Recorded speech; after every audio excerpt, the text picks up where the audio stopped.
Welcome to the Young News with Faye. Hello everyone, I'm Faye. When giving a speech at the World Economic Forum's virtual event on January 25th, the Chinese leader Xi Jinping publicly speaking for the first time since the US President Joe Biden took office, signaled that Beijing has no intention of changing its course in near future, regardless of the external pressure. Xi called for multilateral engagement, saying that nations must avoid meddling in other countries' internal affairs. He also said to build small circles or start a new Cold War, to reject, threaten, or intimidate others, and to create isolation or estrangement will only push the world into further division and even confrontation. The Chinese state media and officials have consistently labeled the US and its Western allies as having a Cold War mentally over policies unfavourable to the regime. Xi's remarks is a sharp change from the Trump's era, when the regime often used a more conciliatory tone. This change was widely recognized as an indication that the Chinese regime regards the Biden administration as a weaker competitor. Remember, China tested the administration of George W. Bush, Barack Obama in their early months with military provocations. They didn't test President Trump in his term. Maybe they were afraid of him, but clearly they are not afraid of Joe Biden. On the other side, the White House responded that the tough on China approach will be continued.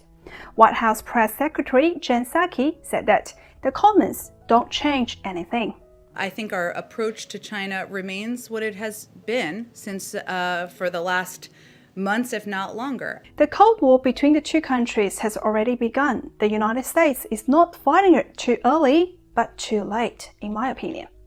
Before Trump's presidential term, many Americans did not see the true nature of the CCP. Today, the vast majority of Americans have been awakened, clearly separating the Chinese people with the Chinese Communist Party. From the pandemic spreading to the violation of intellectual property rights, the Americans are now able to understand the CCP's true face behind the masks better. Looking back at Trump's performance, his most important achievements can be summarized into two aspects. The first one is his achievement within the nation. That is, with clear policies and strategy, his administration was basically helping and leading the United States returning to the Christian tradition. The second aspect was on a worldwide scale. The world's people have completely reversed the appeasement attitude towards the CCP, which was employed by the previous US presidents. And in actuality, these two aspects of achievements are correlating to each other. Because what is eroding the American tradition is socialism and communism. We've talked about it in our previous programs. To sum it in a few sentences, Trump's domestic and foreign policies have always been countering the infiltration or interferences and technology stealing from the sinister forces of communism, which now brought most of the free world countries together, forming an irreversible league that is consciously countering the CCP's aggressive agenda. How will Biden administration deal with China? This is also the focus point of the Western world's attention. Will Biden be downgrading Trump's clear-headed policy towards China? Or will he choose a middle way? Or will he just be China Biden like how Trump called him? Will his, let's just say, complicated relationship with the CCP be making the United States a play toy of the CCP gradually? Let's talk about this issue today. Please subscribe if you haven't done so, and also give me a thumbs up if you like the topic. Biden's nominee for Secretary of State Antony Blinken said in the Senate confirmation hearing that he agreed that the CCP is the greatest threat to the United States. However, he didn't agree with Trump administration's approach in this regard. For example, he said that China and the United States have a cooperative side, and Biden's aide have also hinted that they may cooperate with Beijing in certain aspects. Some of you may know that Blinken and several other Biden cabinet members are involved in a consulting company called West Exec Advisors. This company was co-funded by Blinken, mainly for business leaders. providing political and policy expertise to help companies making money in the international market. To put it bluntly, this company uses their political connections to help their customers, and on the other hand, it helps customers expand their business and connect them with each other. Why does this sound a bit like one of Hunter Biden's businesses? According to news publication Foreign Policy, the West Exec advisor's clientele includes the defense industry, private equity. In an interview with The Intercept, West Exec co-founder Flournoy described West Exec's role as facilitating relationships between Silicon Valley firms and Department of Defense and law enforcement. Flournoy and others compared West Exec to Kissinger's associates too, and Kissinger Associates has strong ties with the CCP. I wonder, will there be any links between the West Exec to the CCP as well? In this case, we still need more evidence for defining the relationship between West Exec and the CCP, but there are more than one or two in Biden's cabinet members who have a close relationship with the CCP, that is for sure.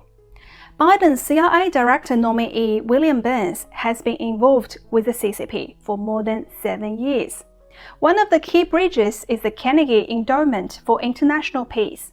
This foundation itself claims to be a foreign policy think tank with branches in the world, including Beijing. Biden's CIA pick Burns is the chairman of this foundation. The foundation is quite entangled with CCP. Let's look at the connections between the Carnegie Foundation and the China-US Exchange Foundation. The China-US Exchange Foundation is part of the CCP's United Front network and has been listed as a foreign agent by the US government. But there are two levels of relationship between the Carnegie Foundation and the China-US Exchange Foundation. The South China Morning Post reported that the China-US Foundation is a donor to the Carnegie Foundation, and the two parties often cooperate and are committed to promoting Sino-US exchanges.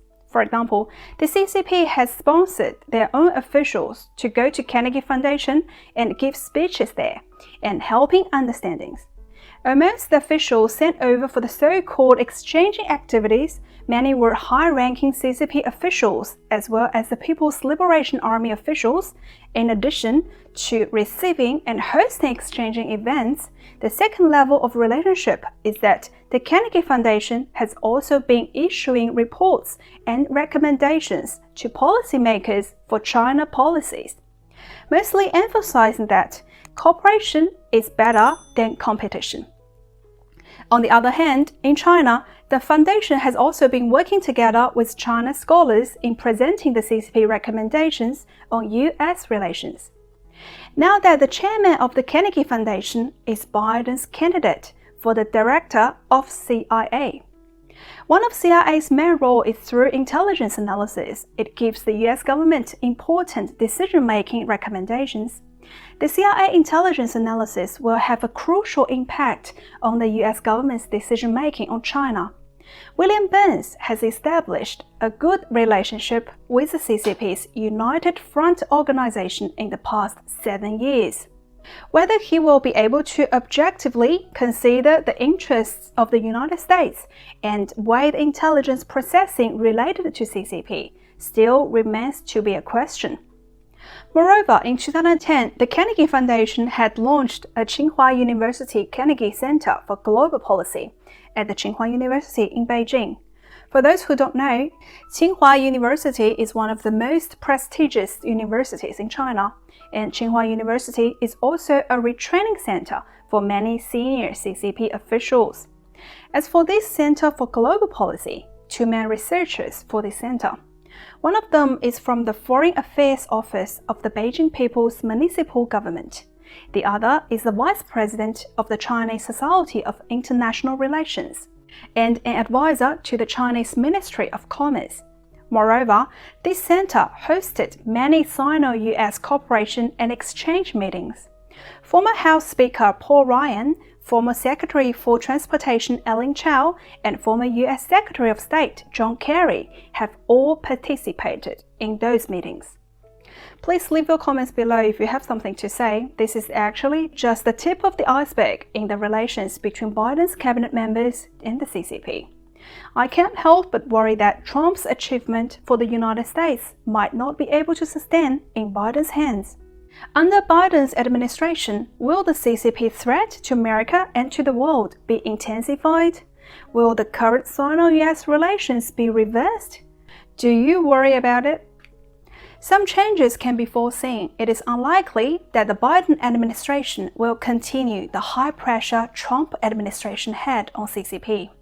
On the other hand, although there are some changes, I don't think Biden can make a U-turn on Sino-US relations, because Trump's action towards China has resulted in this current irreversible state. This general trend cannot be changed by anyone coming to power as a president. How many US administrations have misjudged the CCP in the past, and how many hard lessons were learned by the Americans? We'll talk about it in the future episodes, so don't forget to subscribe to our channel. Regardless, in Trump's 4-year term in the office, the way he was dealing with the CCP, it was not just a temporary whip to the CCP on a whim. Now, it is clear that it was meticulously planned step by step.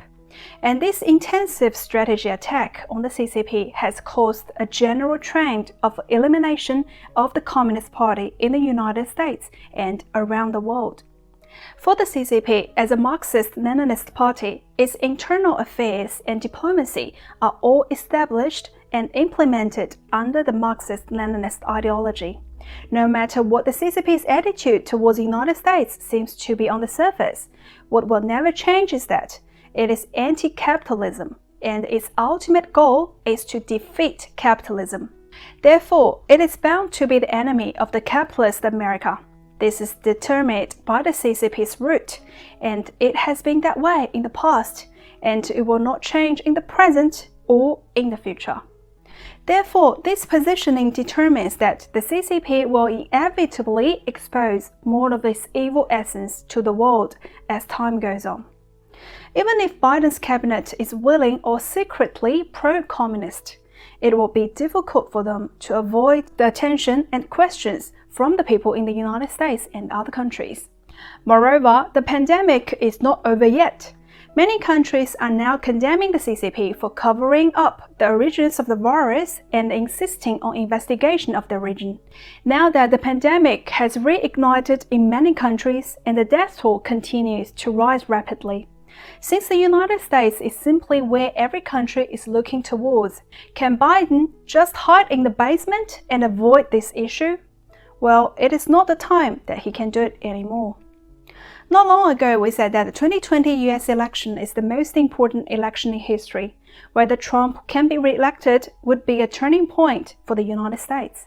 Now that Biden is in office, he is also facing an unprecedented crossroads for the United States. Can he recognize the biggest threat internally? That is, can he see that the American value has been heavily corrupted by communism? As we mentioned earlier, there is actually only one problem that can be solved internally and externally, and that is to recognize that the root cause of all the problems and danger is communism. Alright, we'll stop here today. Please subscribe to our channel, give me a thumbs up, and share the video if you like it. Thank you for watching Beyond the News with Faye. I'm Faye. I'll see you again very soon.